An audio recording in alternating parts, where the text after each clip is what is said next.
Hello, hello, hello. Good morning, good afternoon, good evening. Welcome back to the stream. If you guys do not know who I am, hi, I'm Fancy Plant. You guys can call me Planties. And this is... I am Looney, your local shapeshifter. Hello, hello, hello. I hope everyone's having a wonderful day. I'm your local goober, shapeshifter, and resident anime nerd, Simp. Today we're going to be hosting a super fancy special stream, and we're going to be doing an anime stream or themed stream where we're going to be talking about all things anime, really, and we're going to be giving you guys our top 5 choices of best anime that we think you guys should check out. So what was your first ever anime that you watched, Lumi? So if we're going off of ones that I remember, the first one I watched myself growing up was Naruto. But according to my biological father, it was Dragon Ball Z. I used to watch it when he was watching it when I would lay on his chest when I was a baby. So technically, the first one's Dragon Ball Z, but the first one I watched that I actually remember is Naruto. And I love Naruto. Naruto's a good anime, and it's super long too. I think Dragon Ball Z is kind of like the older generations, our parents' generation's version of Naruto. Yeah. And Naruto is definitely our generation, like little kids show. Oh yeah. Like Dragon Ball Z it's a good anime. It's just not something I personally can really get into nowadays. Why do you say that? Lots of screaming. Lots of screaming. I've never actually watched it. I've just seen the comments. Seen it in passing. I'm just like, no, my ears. It is iconic though. Oh, it absolutely is. I view it the same way I view JoJo's Bizarre Adventures with all their yelling when they're fighting. It's too much audio stimulant for me. I'm not very good with yelling. And also, they're considered I always get them mixed up. Shoujo and shonen. Can you explain the differences between them? So shonen is typically more action oriented and more so catered to boys versus to girls. So you're gonna see a lot of your shonen anime is action, adventure, harem animes honestly even are considered I think shonen because they are targeted mostly towards men and little boys, whereas shoujo is targeted towards women and young girls. So that's where you find your Ouran High School Host Club. That's where you find what's other ones, the Demon Prince of Momochi House. Ooh, I haven't watched that. Fruit Basket. I started out with it recently came out, but I read the manga back in high school. The manga is way better, has so much more detail, but the anime is really good. Animation is phenomenal. But that's where you find like your romance, like your villainess animes, like I'm the villainess, so I'm taming the final boss. Like those are shoujo animes typically because they cater towards more towards women and young women and little girls. Do you have a preference of the two between shonen and shoujo? Do you prefer one over the other? I've been mostly I've been watching a lot of shoujo anime basically because I've been getting back into a lot of manga that I used to watch as a kid or read as a kid, and ones that have recently gotten adaptations like Demon Prince of Momochi House. I've been rewatching Ouran High School Host Club is another one. That's a good one. I'm a sucker. Oh yeah, like I'm a sucker for romance. Can't do much about like the language of Ouran High School Host Club. It's a product of its time, but it's still really good. What do you think? What do you mean by the language? I've not watched that since like middle school, so I don't really know. So there's the jokes about the incest between the twins. There's I think there's one episode where I think Tamaki or somebody in the host club uses the T slur towards Haruhi's father. I believe that's what happens in one episode, like very briefly, but it was a product of its time. So it hasn't aged too well. It hasn't aged super well. Okay. Its jokes are definitely of its time, but it was still even considered very progressive for that time because most animes made it like the butt of the joke, whereas with or on High School Host Club. Haruhi's kind of like a almost non-binary gender fluid icon, because Haruhi doesn't care about what people perceive her as, whether they perceive her as a boy or a girl. She says that in one of the episodes. I started watching anime when I was like in middle school to high school, and I binged watched Naruto. I think I was watching it I think I was watching it off of Crunchyroll, or I watched it for free. So like I remember watching a lot of advertisements, and like I watched it all throughout middle school and high school, and I got really into it. I think I really fell in love with Naruto specifically because of the story building and the world building, and that's what kind of really interests me into watching anime, is the vast amount of different stories and fantasy elements that comes into all the different anime, and that's what interests me into it, and that's really what interests me into watching like Naruto and all the other anime that I'm going to share with you guys today. I think that's a main factor in what I believe what makes a good anime versus not a good anime is the story building and the character development, and of course the art. I love seeing pretty art, and so if I see an anime with pretty art, I am going to click on it. However, I will not watch it all the way if it does not have good art, if it does not have good storytelling or good world building or good character development. So I think all of it together is really important for me. Definitely. Like, you gotta have good what's the word I'm looking for? You have to have good characters with like really good motivation. Like, you have to have character development. You have to have compelling. That's the word I was looking for. You have to have compelling characters. I was trying to think of the word. But you have to have compelling characters. You got to go through character arcs, and the art style is also really important too. Like, those are the main biggest things about anime. Like, if it doesn't have a good story, it's gonna get dropped, and it's gonna get the chopping block. If it has a good story, it gets renewed for more seasons and more episodes. That's best name.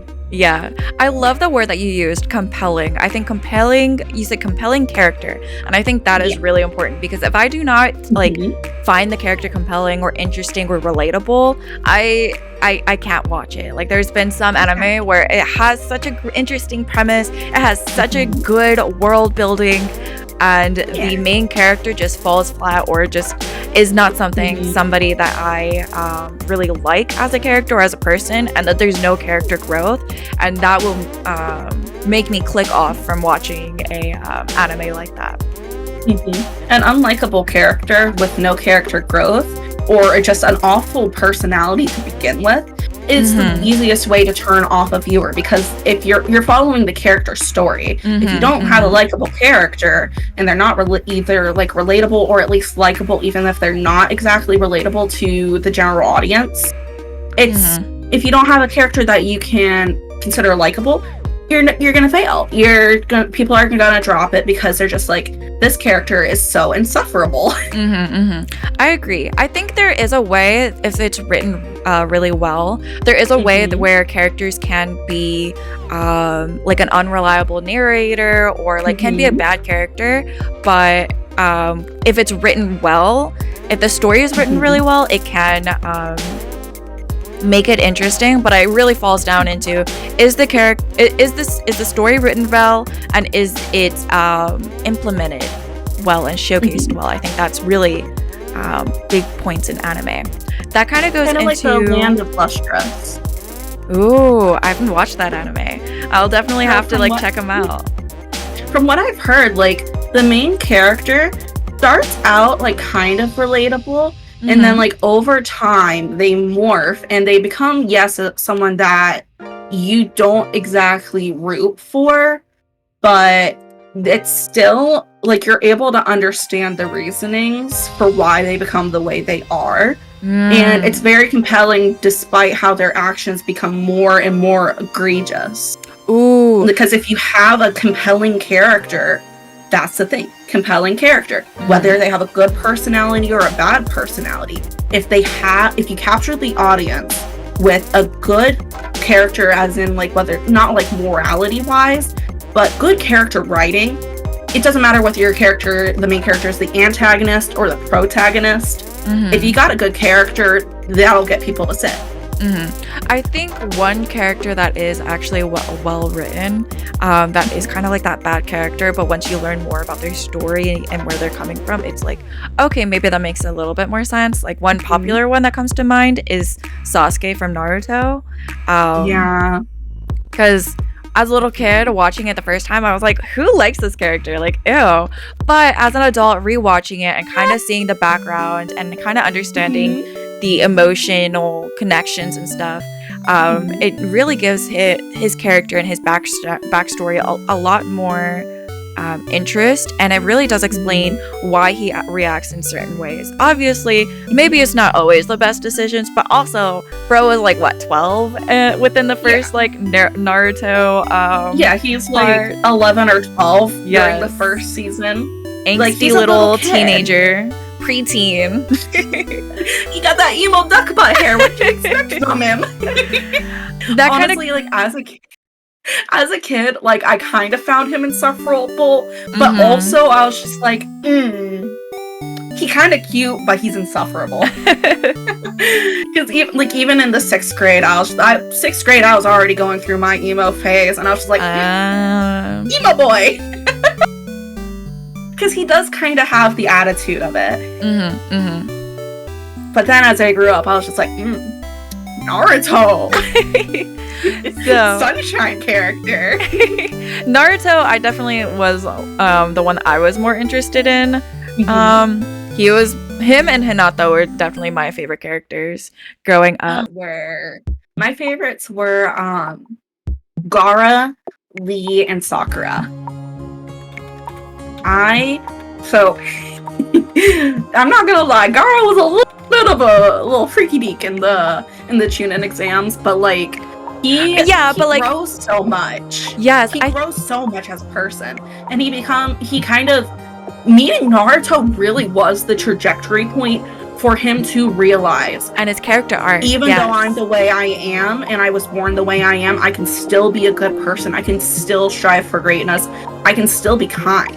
And I love when characters are able to grow past their trauma in a sense, or like begin to make those steps. And then with Lee, he isn't even able to use ninjutsu or genjutsu. So he relies completely on mastering his taijutsu. He took what most people would look at as a curse and made it his greatest strength. And that is just phenomenal to me. I find that absolutely amazing. Plus, he's really funny when he fights drunk. Yes, the drunken fist, iconic. Yes. So, oh my gosh, you brought up Gaara, and that kind of goes back to what we were talking about bad characters, but then how if written properly, it can be a very compelling storyline and a really interesting storyline, and that really makes or breaks or really differentiates a good anime versus a bad anime. And that kind of goes into my next question. What makes an anime an anime? Or what makes a good anime versus a bad anime? Honestly, the biggest thing I would say is characters and overarching, like, how you grow the narrative instead of just letting it stay stagnant. I agree. I think those are the two biggest things. If you don't have compelling characters, people aren't going to really want to watch, because that's the main reason they're watching for is characters. And if you don't have a good story with progress, then people are going to get bored of it, and people are going to be like, oh, this is villain of the week. Somebody call Miraculous Ladybug. And people will lose interest if there's not a compelling story that has arcs. Arcs. That's I think people remember arcs. People remember the Chunin exam arc. People remember the Hidden Mist arc. People remember these things because they were big character development moments and also overarching plots within the entire plot. Every single arc adds to the story, and that's the biggest thing for me. I think that is a great point. To have filler. I think that is a great point talking about arcs, and that kind of brings up my next question is, what differentiates anime versus like American TV shows? And I think your point about arcs in anime is a really big part within animes and for storytelling versus when you compared the villain of the week and Where's Miraculous Ladybug, about how in a lot of American TV shows, there's not as many arcs and it's more of just a episode by episode type of thing. Yeah. Right. Yes. Mm-hmm. Do you think that even though Miraculous Ladybug is technically French, it is still considered Western animation because it doesn't come from like Asia. So any anime you see, typically what people consider anime by its most basic definition, it shows basically from Asia. But I think there's also an exception to that. For example, Avatar: The Last Airbender. It is written, despite being a Western animation show, is written like an anime. The Last Airbender is so good. Oh my gosh. Oh my gosh, it's my favorite. I've been rewatching it recently. I'm trying to get my husband into it. And he's just like, that was more of my brother's thing. I'm just like, hey, you're watching it with me. That actually kind of goes into a great next step. Let's go into our top favorite animes. Yeah. Which one is your number 5? Princess Tutu. A little bit of behind the scenes. I researched, or I was looking for some background stuff, and Princess Tutu was the only one that I could only find in Japanese. It is very niche, but it looks super cute, and thank goodness I could like pull out whatever little Japanese I can remember from learning from middle school and high school, and I was like, how do you read that? I think that says Princess Tutu, but I wasn't too sure. Yeah. So Princess Tutu, let me pull this up. Hold on. I almost dropped stuff. So Princess Tutu was originally published it ran from August of 2002 to May 2003. So it did have a pretty short run, surprisingly. But it is very heavily inspired by ballet and fairy tales, particularly The Ugly Duckling and Swan Lake. And it follows the story of a duck who is given the chance to transform into not only a girl, but a mythical ballerina named Princess Tutu in order to save the shattered heart of the prince of her world. Oh. Because, yes. So almost like a backwards Princess and the Frog. Yes, almost. And the Ugly Duckling. Yes. Swan Lake. Yes. Okay. So a majority of the music actually in the anime, if you watch it and you know classical music, you will notice that actually it takes a lot of classical and ballet music for the like entire thing. And it has a really good mix of fantasy and almost emotional intelligence, I think it's the best word, because throughout this, Princess Tutu has to take a more passive role compared to most typical magical girl animes, because this is a magical girl anime. She takes a more passive approach versus the all the sparkles and laser beams. Instead of relying on powers to attack, she has to actually talk to those who she is collecting the heart shards from, because heart shards get lodged into other people's hearts. For example, where one episode, this woman, she was a cook with her husband, but when he passed away, she became so sad that the shard of sorrow made its way into her heart. Oh. And Princess Tutu has to talk her through her emotions, help her process them in order to retrieve the shard hearts to return them to Prince Mito. Ooh, so do you think that this show is a great way of representation of how to work through hard emotions? Absolutely. It is very good on the discussion of mental health, the understanding of emotions, and even autonomy. Autonomy, because a lot because a lot of the characters in this story don't exactly have full autonomy, because a lot of these characters have pre-decided roles in this story. So there's the prince, who is destined to fight the Raven, which is the antagonist of his story. He has a friend who is his knight, who unfortunately dies in the battle without landing a single blow, who ends up reincarnated eventually later, or thought to be at least reincarnated. And then we have Rue, who is the female antagonist, almost in a sense, to Duck. And she is supposed to initially, we think, represent the Raven. So everybody has these predestined issues and predestined roles that they're not sure they even want to go through with. Okay. So it has a very interesting way of going through, like, are you able to beat your destiny, or will you have to fulfill your role? And with some characters, they might be able to, and some might not. You'll have to watch to find out. That is so interesting, and I think it's like very refreshing to whenever there are stories that does a different take or talks a little bit more about deeper issues and harder issues, especially when it's targeted towards children. I think emotions are something that is really hard to talk about, especially to describe and to work through.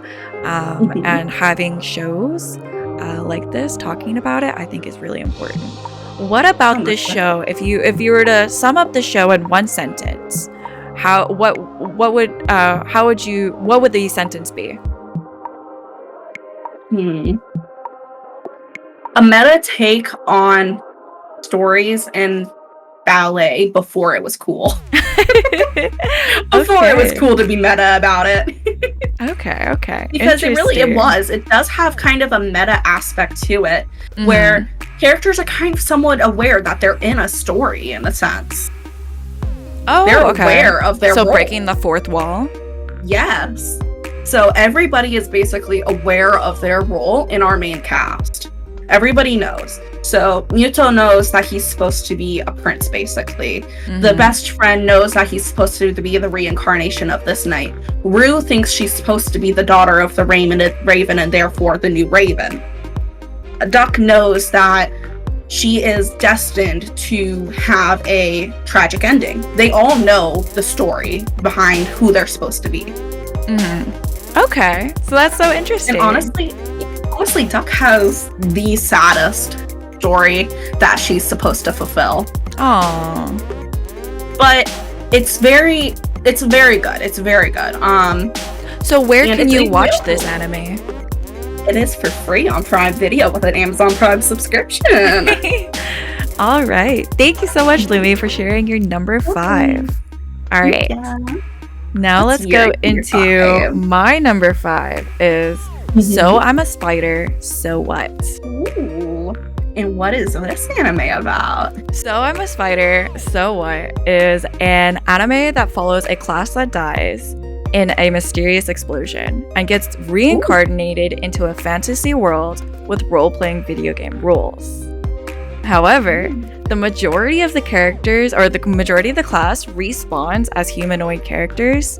However, the main character gets respawned as you may guess from the title, a spider, a cute little spider in a super duper dangerous dungeon where everything is trying to kill her and everything's trying to eat her, even her mom. Her mother? Yes. So I was expecting this anime to be scary and boring, but watching it, I was really surprised to find that the spider was really cute, funny, and very chaotic. I really enjoyed watching the show. The main character really makes it worth it to watch, and I love watching it. This anime is energetic, entertaining, and has great world building and an equally great main character. This anime leaves its viewer asking what is going to happen next and what in the world is going on. There's a lot of mysteries and we don't even know what's going on. And I love it's a must watch. There is currently 1 season out and you can watch it all on Hulu. And I really, really, really want another season out one day.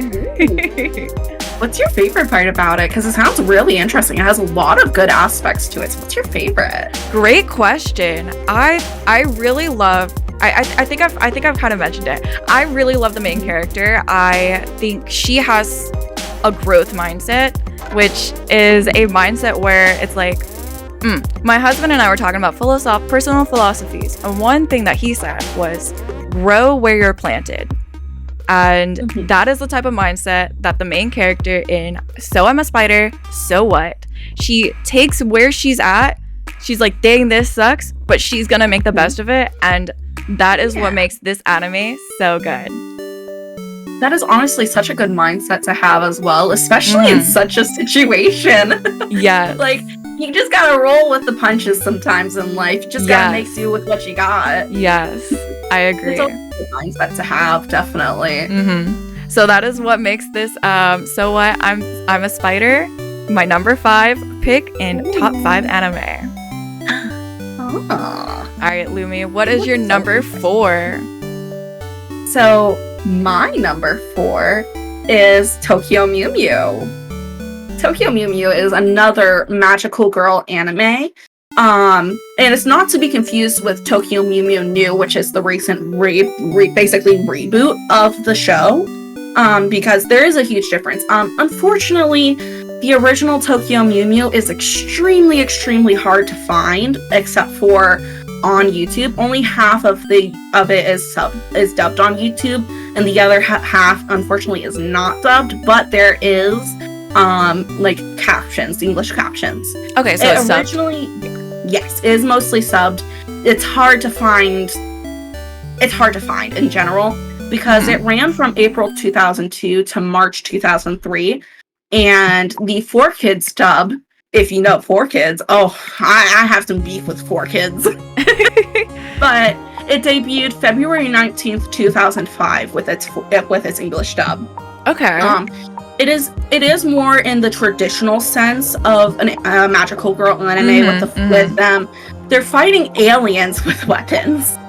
And it focuses mainly on 5 girls that are infused with the DNA of endangered animals, which gives them special powers and allows them to transform into Mew-Mews. Kind of like Animorphs. Yes. Honestly, really close to that, yes. They don't take like the physical form of them, but they take a lot of aspects and their strongest characteristics for the animal's survival into their powers. So they are led by Ichigo, who is our main character. She is a bubbly, fun-loving girl who has a massive crush on one of her classmates. And he is very sweet to her. And despite her clumsiness, forgetfulness, and unfortunately running late to many dates due to her having to fight aliens, he's very understanding and just wants to be with her. Which I think is Does he know that she's a superhero or a magical girl? Honestly, it's hard to tell up until a certain point. Because there is a twist with her love interest. Ooh, and it is a very big plot point that I cannot spoil. No spoilers. He does know. Eventually, he does know, of course. Okay. Because she is like such a huge hero. But Earth, they're trying to protect Earth as a whole from aliens that wish to quote unquote reclaim it. The show has 52 episodes. The original series, yes, and the original series unfortunately can only be found ripped off of YouTube or Yarhar pirated. And like I said, only half of it is dubbed, but the entire show is subbed. The reboot though can be found on High Dive. High Dive. Okay. Yeah. What is your favorite part of the show? Honestly, the transformations. I think they are so beautifully intricate. Oh my god. Like, I love how they do their sequences, especially with Mew Strawberry and Mew Mint, because of like how the transformation in the animation is tied into with how they like include it. I'm trying to think of the best way to explain it. It's very fluid and makes sense with how they're transforming, whereas other honestly, Winx Club is a really good example. Like their later seasons of what not to do with a transformation. They're kind of just like floating there. Things are happening around them in a void. And they're not interacting with their surroundings, with their anything. But with their transformations, they are interacting with their with themselves, with the space around them, with their weapons. It makes sense. And like with Miu Ichigo and how she like has her ribbon, her like strawberry bow heart thingy, and she crosses it with the bow on her on her wrist or gloves, I think. It's so good. The animation is so good. It makes so much sense. It's so cute. Okay. I just love it. It's what it's the standard of magical girl and when transformations, I believe. Okay. And that makes sense too, because I feel like one really big part of the magical girl trope or the genre is that magical girl transformation. It's literally iconic. So it is great to hear that this show has really good scenes. I'm watching them right now, and I really like so far how fluid their movements are, like what you've mentioned, and how there is a lot of going on. It's not just one camera shot in one angle. There's a lot of twirling, there's a lot of movement, there's a lot of light, and it is really interesting. Yes. And especially with Mint, like how they tie her ballet, because one of her things is I believe she's a ballerina, if I remember correctly. And they add her ballet into her transformation. That's taking character aspects and adding it and evolving on it. And I love that, the building on it. She does ballet, so there's ballet included in her transformation. Like, it should be a no-brainer, but it's so hard to see that happen. It's like it's the detail-orientedness of the show. Yeah, the transformation. Like it's something most people don't notice, but when it's there, it's something you appreciate. Okay. Yeah. So what is your number 4? My number 4. Let's check my notes. Let's see. Number 4 is Bofuri. I do not want to get hurt, so I'll max out my defense. So, let's see. 1 second while I pull this anime up. Let's loop it. Make it big. Alright. So, Bofuri, I do not want to get hurt, so I'll max out my defense, is also another isekai anime. An isekai anime is, from my understanding, an anime that takes place in a video game for most of the anime instead of a real world. So it is fantasy, but it has video game elements as a large part of the way the world runs. For Bofuri, I do not want to get hurt, so I'll max out my defense. It is an anime that takes place in a fantasy role-playing video game. This main character is a lovable girl who, as you may guess from the title, does not want to get hurt, so she maxes out her defense stats. Somehow, that turns her into an unkillable tank of chaos and friendship. At one point, she gets into a boss fight and she doesn't have any damaging abilities because she's maxing out her defense. So you know what she does? She eats the boss. Girl, what? She ate it? She ate it. Like, she's fighting a dragon and she eats the boss. Like, why is that her first, idea? That's so... Like, girl, kudos to you, but not me. She wanted to try something exotic. And she goes, yummy, I want to do that again. Girl, what? I wonder if it tasted like gator to her. I don't know. So dragons are technically a form of reptile. Now I'm curious. Would you eat a dragon? I mean, if they weren't endangered and it weren't if it were something that wouldn't be a harm to ecosystems, then most definitely. It depends on the lore. If I ever run into a dragon meat, I know who to contact now. Yes. Gators in Florida. So Bofuri, I do not want to get hurt, so I'll max out my defense, is a show that follows the main character and her friends on their journey and follows the challenges that they face within the game. The creativity and silliness of this anime makes it fun, and happy watch, as well as like lighthearted and very enjoyable. And it really makes me want to play a role-playing game with my friends. I like when I was watching this and binge watching this show, I texted all my friends. I was like, I want to play this.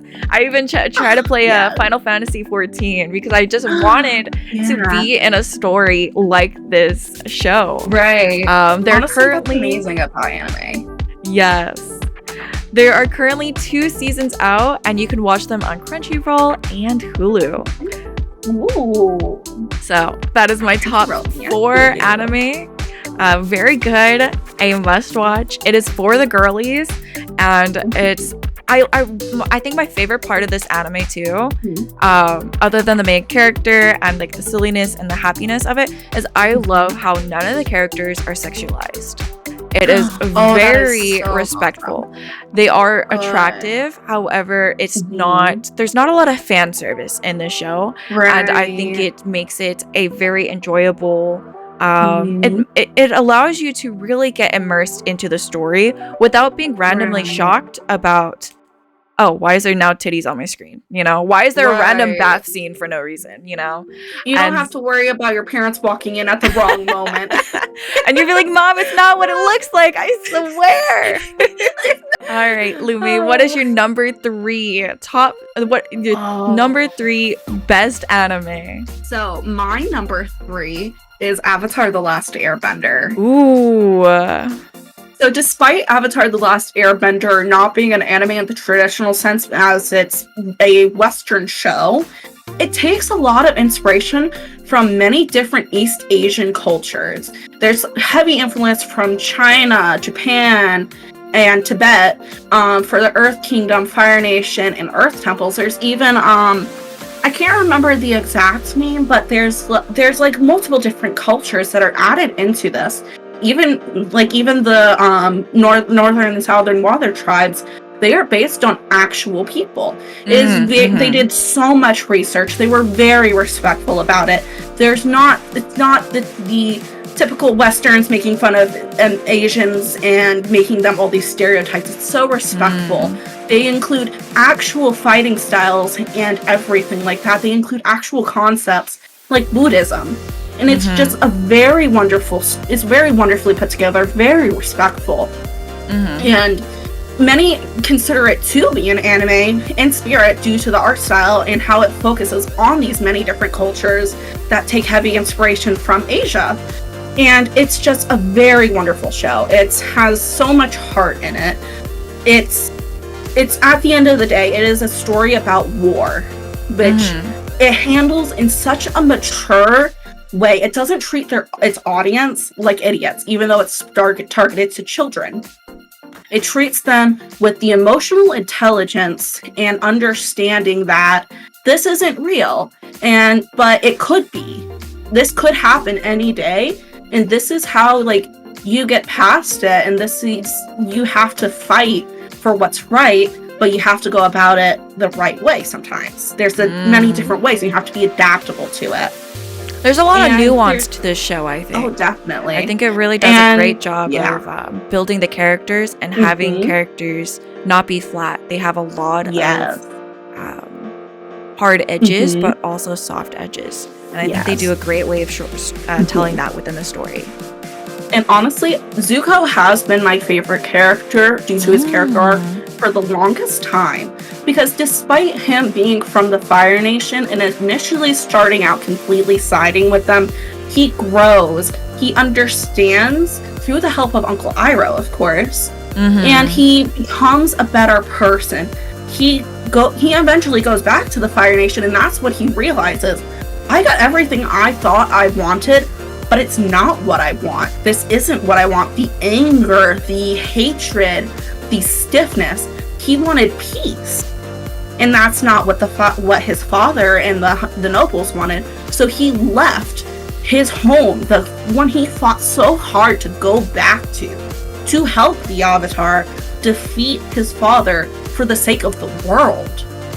Because world peace is more important than one person's ego. And I think that is such an important, I feel honestly that's even relevant to nowadays with life currently. We need to be more focused on helping everybody, drop the prejudice, just everyone's human, we all bleed the same blood. And I feel that tells that story very well. Especially with Sokka and Katara learning to trust Zuko despite everything he did to them for so long.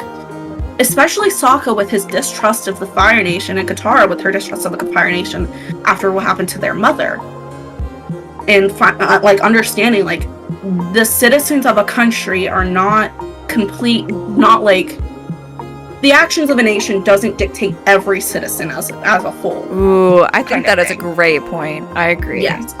Because not every citizen is going to agree with the actions of their countries. Many will openly disagree and say, this isn't okay. And that's, one of the best things that, Sokka and Katara tend to eventually realize is, even though originally Katara kind of, blamed Zuko in relation to being fired from the Fire Nation, she eventually realizes he was just a kid when this happened. There's nothing he could have done.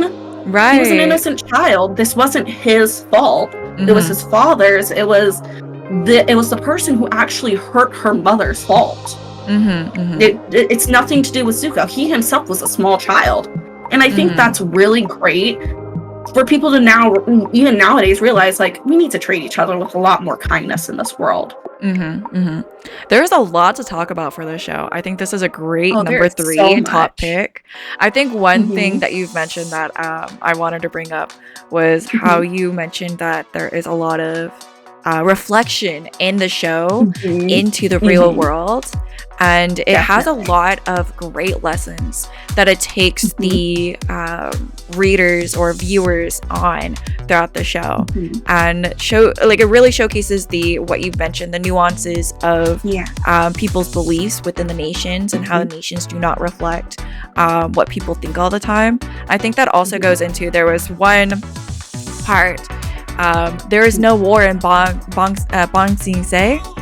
Yes, there is no war in Ba Sing Se. Ba Sing Se. And I think that is a very iconic part within the show. And it really showcased the strength that propaganda and the nation can have on people's beliefs. And it even showed how even the Earth King was fooled. If you have enough power, you can manipulate a king. And I think that's very, very powerful because it's so true.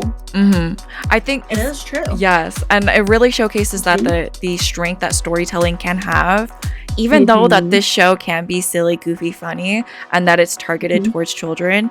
The story writing is it is an art. They did it really well, and I heard that there's gonna be a third. Yes, there's a third show, and there's a movie coming for the original game. So that is pretty exciting, and because I really liked Legend of Korra as well. Yes. And Bolin. I love Bolin. My favorite little cinnamon.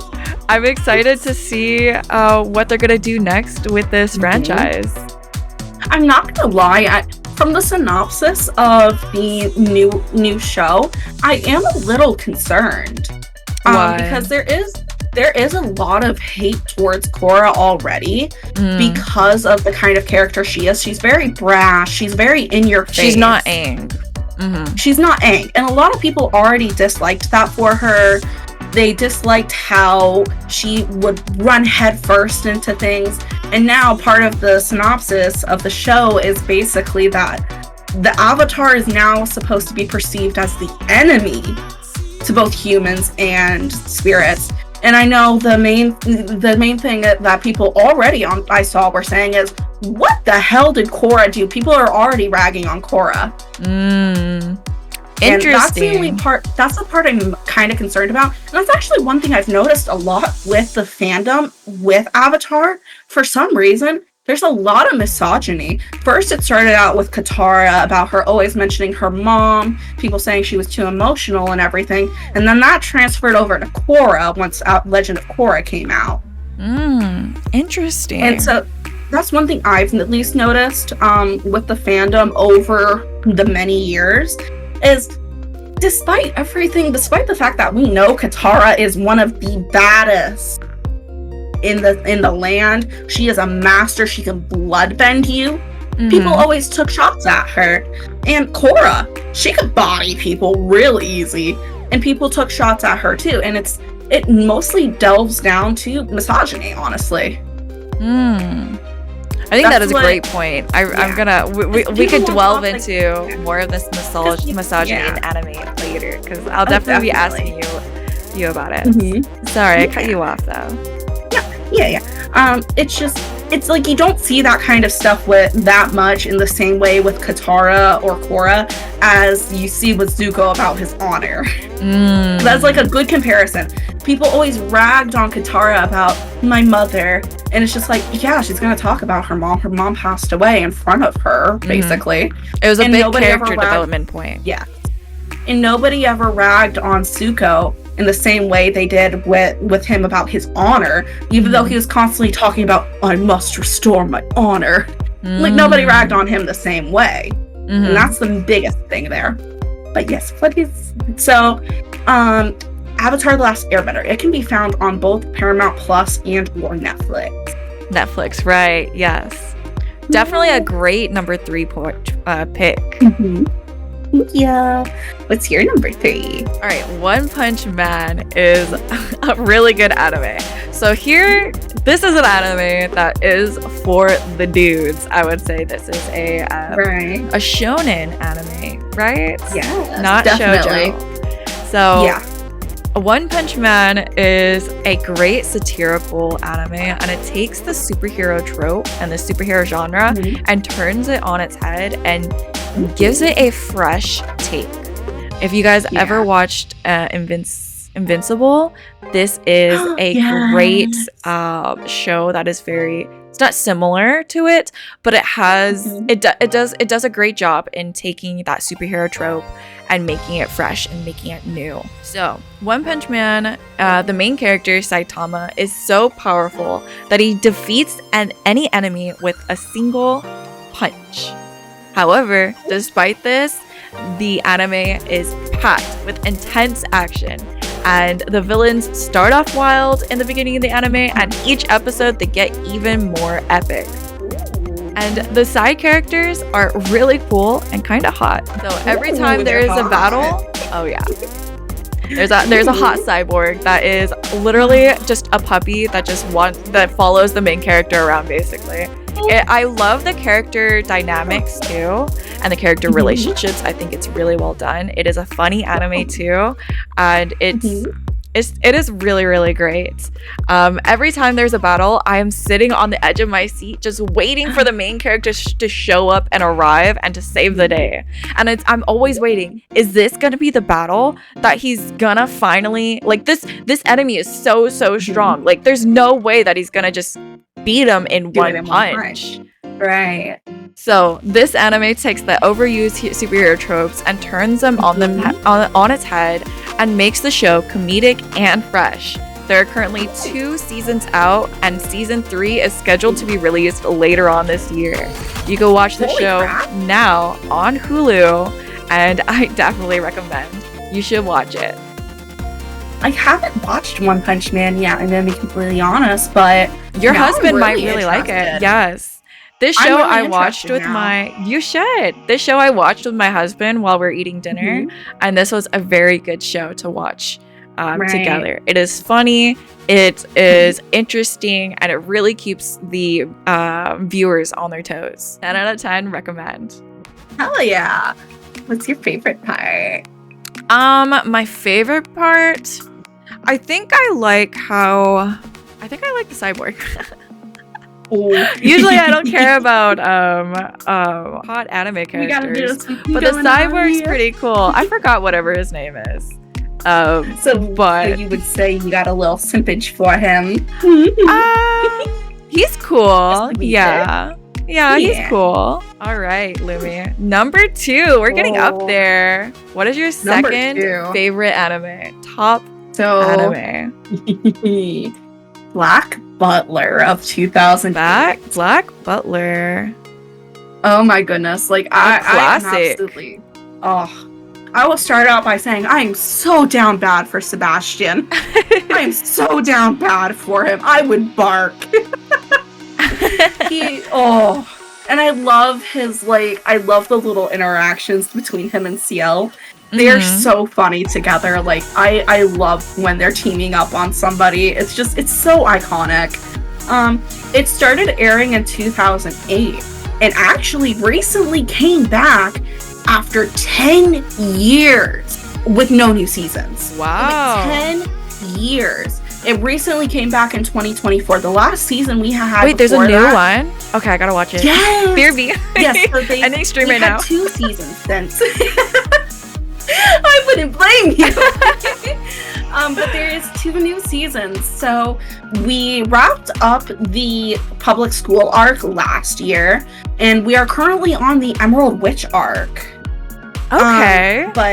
So it is, oh my gosh. It is based on, it's a currently ongoing manga.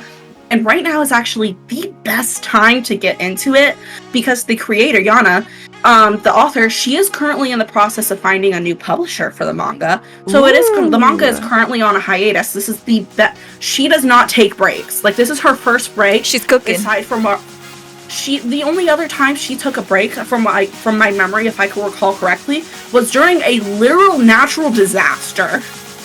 During a tsunami. It took a tsunami to stop her, this woman. She was cooking. But this is like, I think, only her second ever break or hiatus. So now is the best time to get into it, honestly. Okay. Because she doesn't take breaks very often. And they're currently trying to find a new publisher, so best time to get into it if you can. So it'll be a good time to catch up. Oh yeah. It is set in the late 19th century in England, and it's series follows Ciel Phantom Hive, the head of the Phantom Hive family, and the Queen's watchdog. Though he's a mere adolescent, he has suffered tremendously, from kidnap to seeing his twin, unfortunately, die in front of him by their kidnappers, and the deaths of his parents. He has had a very troubled past, but he has set up I'm trying to figure out how to pronounce this word. Faustian contract? Don't quote me on how that's pronounced. I'm bad at pronunciations. With his demon butler, Sebastian, trading his soul in the process to receive the help to find the person behind what happened. Like the main mastermind. Together, they stealthily monitor the underground society of London under the command of the Queen to investigate and eliminate those who commit evil. And the show currently has 5 seasons and I believe 2 OVAs. And all of it can be found on Crunchyroll in both sub and dub. Oh, I got Crunchyroll. I know what I'm doing this summer. Yes. Oh, yeah. I think there's like 2 more episodes that they're working on getting the dub out, or 1 more episode right now. I can't recall right at this moment. I would have to check. Because they're in the process of rolling out their English dubs for the final season. I'll watch them. It's okay. What makes Black Butler so good that it's your number 2 top anime? Honestly, it is the characters. Genuinely. Ooh. Okay. And it's just, all the characters are so interesting. So many of them a lot of them have really dark backstories, but you see how they come together as a family to come to one goal of helping Ciel accomplish what he wants in life. Even though Sebastian is a demon, he kind of almost takes like a paternal kind of role for Ciel, since he doesn't have a father anymore. But don't let that fool you, because he's still a demon and he still wants to eat Ciel's soul. He's just waiting for it to get ripe enough. Or is that his excuse? Alright, moving on. My number 2 pick for best anime. I think I'm a little biased on this one because it is a newer anime, so it's something that is on the top of my head. But I would say is Delicious in Dungeon. Oh, that was so good. Delicious in Dungeon. This is an anime you can watch on Netflix, and you can only watch it on Netflix. It literally just came out, I think, like this year or late last year, and it is very good. Delicious in Dungeon is an offbeat fantasy adventure anime that takes place, as you may guess, in a fantasy dungeon, crawling with scary monsters and with bugs with way too many legs. The main characters are on a journey to save their friend and sister who has been eaten by a dragon at the bottom of the dungeon. However, for this journey, they're broke. They got no monies. So they do not have enough money to buy food or anything for their journey to go save their sister and their friend. But they have to do it. They're on a time crunch, or else she's gonna be digested by the massive beast on the bottom of the dungeon. So, stuck in this dilemma, they decide to do the unthinkable. Instead of buying food, because they got no money, they're going to be eating the monsters that they fight and kill within the dungeon. This is something that is taboo in the story, and people do not do it. And it is a really interesting show, and it does a great job in following the characters on this journey. This anime is funny, enjoyable, and it is enjoyable to watch them with great action scenes, and also there is great beautifully illustrated cooking scenes as well. I enjoy watching the show and have really grown to love the characters. In the beginning, I was like, bro, I do not like the characters, especially one of the lead female characters. I was like, she's doing the thing, she's being that like female trope of like, ew, I don't want to eat bugs, and she's being annoying, right? And I'm like, stop, this is terrible female representation. But actually, the characters grow on you. There's great story development, there's great character development, there's great world building. It is extremely interesting, great artistry, and it really is a great show that has it all. It has actions, it has great characters, and great storytelling as well. And it is definitely a must watch. There's currently one full season out with 24 episodes, 24 whole episodes that you can watch on Netflix. And season 2 has been confirmed to be in production. So if you have not watched Delicious in Dungeon, definitely go check it out. So now let's get into our top 1 anime. Let's do a drum roll. Lumi, what is your top number 1 anime? Drum roll. Naruto! Naruto! My number 1 is Naruto. Good pick. Considered one of the OG 3 anime big brothers, along with Dragon Ball and One Piece. The emotional intelligence on Naruto is unmatched. There's a reason he can talk no jutsu almost any person. With the power of friendship. Yes. And that's the part that I love the most about Naruto, and I came to appreciate, is his emotional intelligence. He understands what's going on and people around him. While Naruto is good, I think there is a lot of plot points that is missing that really impacts the way the characters are developed. What makes Naruto your number 1 top best anime ever? Naruto's character and his past and how he overcomes it. Ooh, that is the biggest thing. I relate a lot to Naruto as a character, actually, and his path in life. I myself grew up without having parents in my life. I was in CPS custody most of my life. And I can relate to the factor of not having parents, not having people that are really truly looking out for you and taking care of you. I can relate to that, and the loneliness, the want to be involved and the want to be accepted, and the hard battle, the daily fight to be good enough. He becomes exactly what he set out to be, and that gives me hope. It shows it's possible. It's going to be hard as all heck, but it's possible with enough work. If you set your mind to something and keep going, keep going until you succeed, eventually you will. Believe it. Believe it. Yes, that's my ninja way. That is beautifully said. Thank you so much, Lumi, for sharing. I think Naruto is a great number 1 pick, and if you did not choose Naruto would have made my top 5 for sure. Now we do a drum roll for you. All right, drum roll for mine. So my number one anime top pick would be Apothecary Diaries. So fun fact, Apothecary Diaries is actually the third most searched anime right now. It is extremely popular, and there's a good reason for it. This anime is gorgeous, this anime is beautiful, great storytelling, great main characters, great world building. Definitely, if you have not watched Apothecary Diaries, it is a must watch. Apothecary Diaries is a drama anime set in a fictional Chinese-inspired imperial court. The main character, Mao Mao, is intelligent, caring, and blunt. She, with her deep knowledge of medicine and her special interest of poisons, she uncovers conspiracies and solves mysterious illnesses that is affecting the court. This anime has it all. It has drama, mystery, a hot guy that she completely ignores, and rich world building that just pulls you in.